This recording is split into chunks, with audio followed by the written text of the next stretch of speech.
नमस्कार दोस्तों, स्वागत है आपका वीके इंस्पायर्ड में। एक बार एक बहुत ही दुखी व्यक्ति एक महात्मा के पास आकर कहता है, मैं अपने जीवन से बहुत दुखी हूं। मैं अपनी बीवी, बच्चों और अपने परिवार को भी खुश नहीं रख सकता। मैं अपने लिए भी कुछ नहीं कर पा रहा। कभी कभी तो मुझे अपनी जिंदगी को खत्म कर देने के भी ख्याल आते हैं। आप इतनी साधनाएं करते हैं, इतनी तपस्या करते हैं, क्या आप मुझे कोई ऐसा मार्ग बता सकते हैं जिससे मैं अपने बुरे वक्त से बाहर आ सकूं? मेरा बहुत बुरा समय चल रहा है। 2 वक्त की रोटी का इंतजाम करना भी मेरे लिए बहुत मुश्किल हो गया है। अब आप ही बताइए कि ऐसे वक्त में मैं जिंदा रहूं तो कैसे रहूं, कैसे अपने परिवार को खुश रखूं। कृपया करके कोई साधारण सा तरीका बताने की अनुकंपा करें ताकि मैं आसानी से समझ सकूं, क्योंकि मैं बहुत पढ़ा लिखा नहीं हूं। अगर आप बड़ी बड़ी ज्ञान की बातें करेंगे तो शायद मैं कभी समझ भी नहीं पाऊंगा।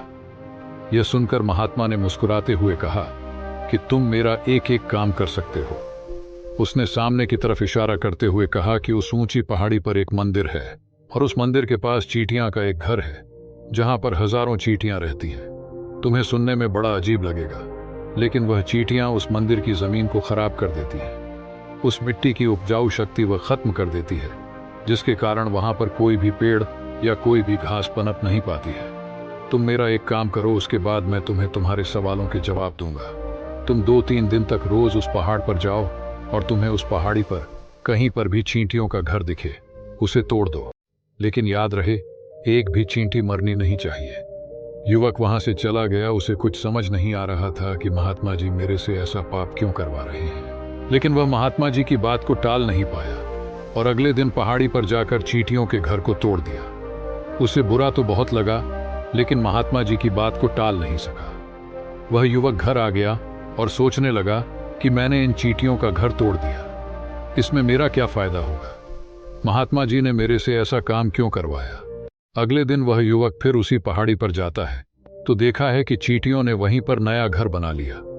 वह युवक उस घर को भी तोड़ देता है। इसी तरह यह प्रक्रिया चलती रही। युवक चींटियों का घर तोड़ता गया और चींटियां उसी जगह पर अपना घर बनाती गई। 7 दिनों बाद वह युवक महात्मा जी के पास जाता है और हाथ जोड़कर कहने लगता है, महात्मा जी मुझे माफ कर दीजिए, मैं उन चींटियां पर और अत्याचार नहीं कर सकता। वह चींटियां वहीं पर लगातार अपना घर बना रही है और मैं लगातार उनके घर को तोड़ रहा हूं।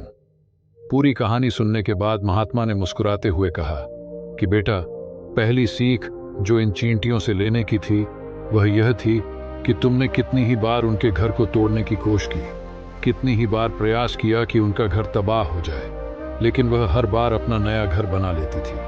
उन्होंने कभी भी हार नहीं मानी। अगर वह हार मान लेती तो वह चींटियां तुम्हें वहां पर नहीं मिलती। जीवन कार्यशील का नाम है, कर्मशीलता है, लेकिन हम मनुष्य 1-2 बार हार मिलने पर ही टूट जाते हैं, हताश हो जाते हैं और फिर जीवन में प्रयास ही नहीं करते। और कुछ लोग तो अपनी जिंदगी को खत्म करने पर उतारू हो जाते हैं। लेकिन जानवरों में तुमने एक बात देखी होगी कि वह अपना जीवन खुद से, स्वयं से कभी खत्म कर ही नहीं सकते। तुमने कभी नहीं सुना होगा कि किसी जानवर ने आत्महत्या कर ली, चाहे वह जानवर कितना ही भूखा क्यों ना हो, कितना ही दुखी क्यों ना हो, लेकिन वह अपने जीवन के लिए हमेशा संघर्ष करता रहता है। लेकिन वहीं पर दूसरी तरफ हम मनुष्य 1-2 बार हताश होने पर ही अपना जीवन खत्म कर लेते हैं। जीवन तो कर्मशीलता है, कर्म करने का नाम है। जीवन और मृत्यु आखिरी विश्राम है, परम विश्राम है। दूसरी बात, तुमने खुद देखा कि तुम उन चींटियों को तबाह करने के लिए पहुंचे थे, स्वयं से कभी खत्म कर ही नहीं सकते हैं। तुमने कभी नहीं सुना होगा कि किसी जानवर ने आत्महत्या कर ली, चाहे वह जानवर कितना ही भूखा क्यों ना हो, कितना ही दुखी क्यों ना हो, लेकिन वह अपने जीवन के लिए हमेशा संघर्ष करता रहता है। लेकिन वहीं पर दूसरी तरफ हम मनुष्य 1-2 बार हताश होने पर ही अपना जीवन खत्म कर लेते हैं। जीवन तो कर्मशीलता है, कर्म करने का नाम है। जीवन और मृत्यु आखिरी विश्राम है, परम विश्राम है। दूसरी बात, तुमने खुद देखा कि तुम उन चींटियों को तबाह करने के लिए पहुंचे थे, लेकिन बाद में तुम ही उन चींटियों को अनाज और आटा देने लगे। तुम ही उन पर कृपालु हो गए। क्यों हुए? क्योंकि तुमने देखा कि वह चींटियां हार ही नहीं मान रही हैं। इसी तरह अगर तुम भी अपने जीवन में कभी हार नहीं मानोगे तो एक ना एक दिन यह प्रकृति तुम्हें वह सब कुछ देगी जो तुम अपने जीवन में पाना चाहते थे।